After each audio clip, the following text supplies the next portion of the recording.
Welcome back, or welcome if you're just joining us. This is the France 24 debate. We're looking at the idea of whether or not foreign companies can really be incited to stop paying bribes to foreign officials. Corporations could be stopped paying bribes to corporate officials. With us to talk about it, Patrick Smith, editor-in-chief of the Africa Report, Frederick Davis, who is a corporate attorney, and we're pleased to be joined now by Patrick Moulet of the Organization of Economic Cooperation and Development, the OECD. This is your beef. We were just talking before the break, Patrick, about France being chastised over the fact that there's only been 5 convictions of French corporations since they instituted a law back in 2000 on this. And I'm going to put the question to you. Is it the way the French law is written? Is it French culture? How do you explain this? Well, I don't think it is linked to the French culture. It could be partly the way the law is drafted, but at the same time, France is a signatory to the convention since the beginning. They implemented the necessary legislation. I would say basically the legislation is in place. It's a crime for companies and individuals to bribe officials in other countries to get markets or contracts. And are investigating magistrates deliberately not pursuing? Deliberately, I would not use this word, but I think the problem is the enforcement of the legislation. Other countries are better enforcers than France. They are more proactive when detecting allegations of foreign bribery. Very difficult crime, by the way, to discover. And yes, the main criticism which is made to France is the lack of results. One explanation, because I think it was the sense of your question, is the lack of independence of the prosecutors in France. This is the crucial point. Up to now, the prosecutors have been under the influence of the executive power. Now it seems that there is a new policy or even political direction because the Minister of Justice, the Garde des Sceaux, Madame Taubira, in September issued, in English I would say, directives, guidelines, circular in French. Directives. Which goes in the direction of a greater independence of the prosecutors. Now, we are saying this is good, we welcome this, but it's not enough.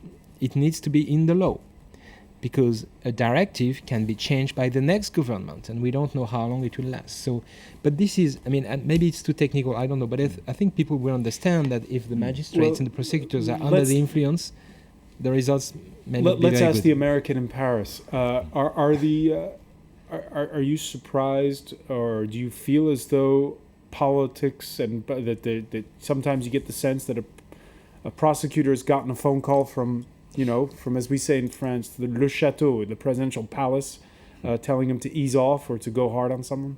I don't, actually. It could be that it happens and I don't know about it. What I see practicing law here is that the investigating magistrates who do the investigations in the instruction are limited because they do almost all their own work. And they're also fundamentally limited by the procedures that allow their American counterparts to move much more quickly.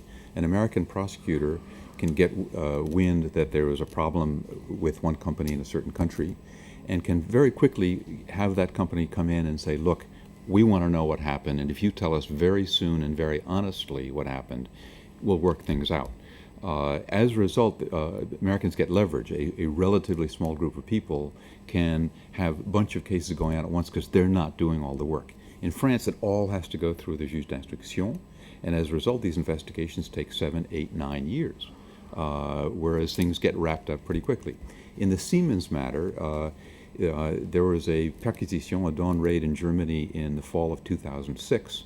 2 years later, in December 2008, the entire matter is wrapped up. Siemens entered into an agreement with the German authorities and with American authorities, was able to turn the page and move on.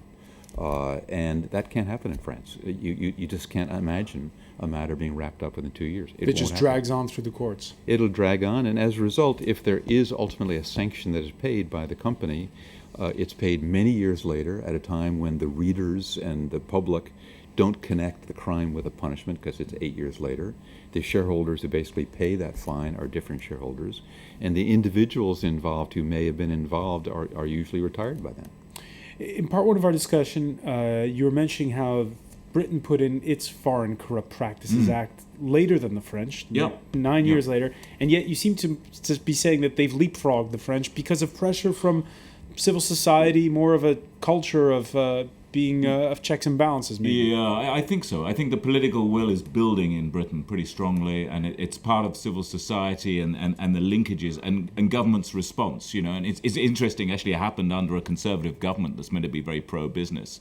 But what you're finding in Britain, as you're finding in the States with the implementation of Dodd-Frank's, the companies are pushing back and they're saying, fine, you can have your legislation, but we're going to dictate the terms of utilization. So it gets back to what you were saying about the directives, which are actually quite important. I mean, how these things are actually implemented.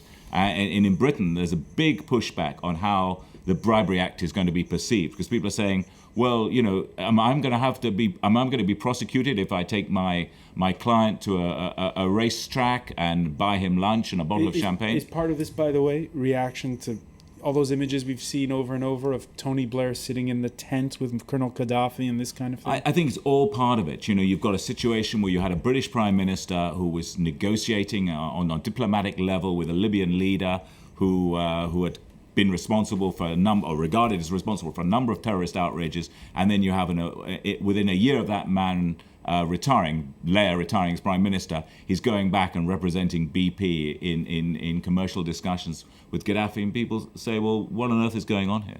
All right, now you were with us to comment on François Hollande, the French president's recent interview with France 24, RFI, and TV5, one where he defined France's own economic diplomacy. Diplomatie économique, c'est de faire en sorte que nous puissions. The objective of economic diplomacy is to make sure there's a place out there for our companies. That's already the case in Africa. 20% of African business is done with French firms. This is a significant presence. But I don't want there to be special favors. The days of emissaries and go-betweens who tagged along with us are over. That a major corporation like Total that plays its role. Every time I'm being interviewed, I say that I want Total to take market shares, but in a transparent manner. This is what I want to do. I want to make sure that all extractive industries, and mining, timber, operate with transparency, whatever the country. When it comes to Total, I've spoken to its CEO. He's ready for it. He's doing it already. Patrick Smith, can we take at face value what the French president said there? Well, I think he is certainly more serious than his two most recent predecessors, President Sarkozy and President Chirac. So I think it goes beyond the rhetorical level. After all, one of his advisors was a French lawyer called Baudon, who had been one of the leading forces behind the Bien Mal Acquis prosecutions, attempted civil prosecutions in this country. So I think the team behind Monsieur Hollande, it seems to be more serious about transparency. But I mean, I think it's very much, as my co-panelist said, it's very much about what they do on the legislative front. Are they going to get the new laws, tougher laws, through the Assemblée Nationale to enshrine what he's aiming at? Because I think everyone seems to be agreed that's what's needed in French, in the French culture, French system. Patrick Mallet, are there new laws that are needed in France? Yes, on the issue we discussed before. On the issue we discussed about prosecutors being independent from the executive branch. That's certainly necessary. I'm not sure the French legislation needs a whole revamp, like a brand new act like in the UK. By the way, the Bribery Act is also due to the OECD pressure on the UK. It's not only the pressure from civil society and NGOs in the UK, but still. Still, in the French system, yes, they have various elements to improve. Sanctions are very low, for example, and they need to make sure that companies cannot create subsidiaries in other countries which will not be subject to the law. in France, which is rather in the tough. case, for instance, that conviction last month of Safran, a €500,000 fine, is that low as a sanction? Which is being appealed, I think the report analyzes without mentioning the name of the company because the judgment is not final. But in this case, yes, I mean if you compare the amount of the fine and the amount of the bribe and the market behind, obviously this is low, and this is clearly it's clearly noted in the report. So there is a call on the French authorities to also increase the sanctions on companies, because it's not only the individuals. I mean, bribery is not between people; it's also between multinationals. Frederick West, just let's be honest here. The OECD shaming France, is that going to have an effect with the companies that you do business with? Are they going to think twice now? Will it have an effect on the companies? Yeah. Well, I don't know. It really depends on what France does. I actually think that there's been much more progress than is apparent on a practical level. Namely, whereas 10 years ago, French authorities, whether it's prosecutors, police, or the investigating magistrates, operated in a world of their own. It's no longer the case. They know their counterparts in the UK and the United States and elsewhere. The OECD, for example, does an excellent job of hosting colloquies where people are invited in. And they work things out in a practical way so that companies now know they can't sort of hide behind national walls the way they used to. There are at least two large French companies, and I'm speaking from public documents, they're not things I've been involved in, that worked out deals in the United States where it's clear from the papers themselves that the French authorities participated in that discussion. I'm talking about an agreement signed by Alcatel and another one signed by Alstom.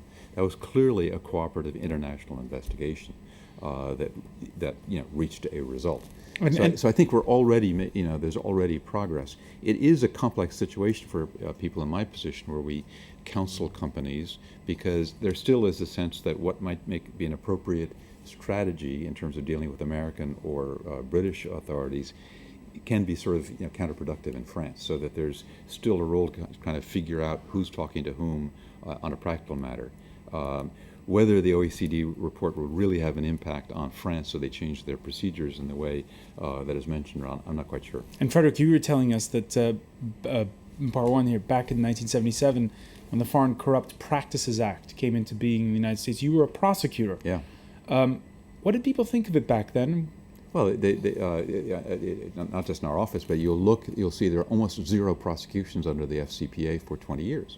And that was just because it didn't make any sense to prosecute American companies for doing stuff that was tolerated, indeed legal, in other countries. So it was really the OECD treaty 20 years later that more or less created a level playing field.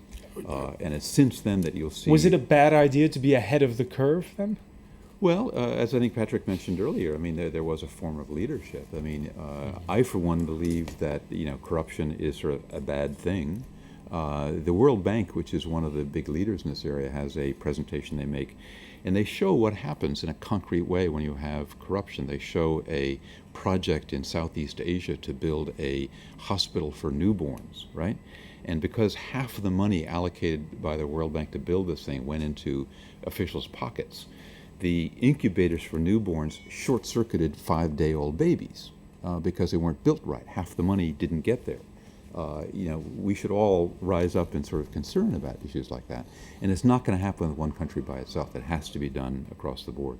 And bit by bit, the countries are moving that way. So it's more rational from the point of view of the companies who are asked to comply with these laws. All right, taking the long view on where we've come since 1977, in a piece back in May in The New Yorker, James Sorowski wrote how it breaks a vicious circle when you institute these kind of laws. However, in an ideal world, then, good behavior is also good business.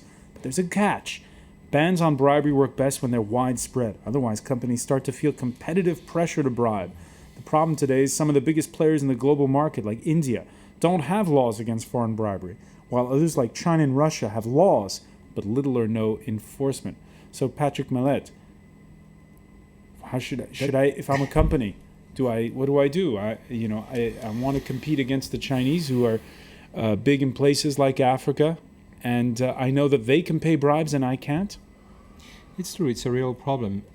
So the OECD itself is trying to bring these countries, namely China, India, because Russia recently joined the Anti-Bribery Convention. But we need to see how the law is implemented, obviously, and this is going to take place next year. They will be reviewed, kind of like France was this year. But the OECD alone, we are not alone, fortunately. There is also the G20. I think it's worth maybe having a word from the G20. Hopefully, the leading group of 20 countries will contribute to bring China and India, and I think the other country missing is Saudi Arabia. Into the fold. Into the Anti-Bribery Convention. In your travels in Africa, Patrick Smith, do you feel a difference?